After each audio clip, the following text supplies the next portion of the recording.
In a race against time, lawmakers are looking to pass a spending bill that would prevent a government shutdown, according to University of Maine Political Science Department Chair Mark Brewer.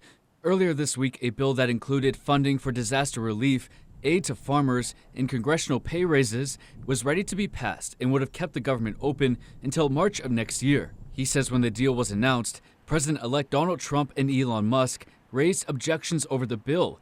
Shortly thereafter, Speaker of the House Mike Johnson announced the bill was dead. Following this, a new deal was reached by House Republicans and approved by President-elect Trump that included raising the debt ceiling, but Democrats objected to that one. Senate Democrats, they weren't sure what they were going to do, but it ultimately didn't matter what the Senate Democrats did because there were enough House Republicans who had no interest in raising the debt ceiling that they ended up voting no on the deal.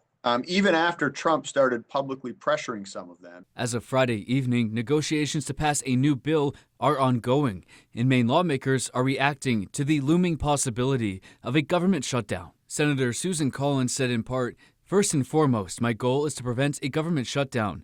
Shutdowns have negative consequences all across government." Congresswoman Shelley Pingree said in part, "While I was glad to see the disaster relief and farm aid had been retained, it was clear that Speaker Johnson was trying to cut as many benefits as possible just to appease Donald Trump and Elon Musk." And Congressman Jared Golden on Thursday night said in part, "I voted no with hopes negotiators will go back to the drawing board while we still have time to get it right." If a government shutdown were to occur, it would greatly impact a number of federal jobs and services across the state.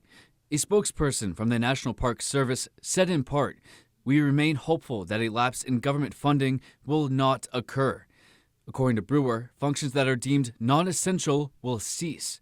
Government employees who are deemed essential will not be paid during a shutdown, but will still receive benefits, including Social Security. When the shutdown ends, they'll get that pay retroactively. Lawmakers have until 11:59 p.m. to pass a new bill and have it signed by President Joe Biden. Doug Banks reporting for ABC 7 and Fox 22 News.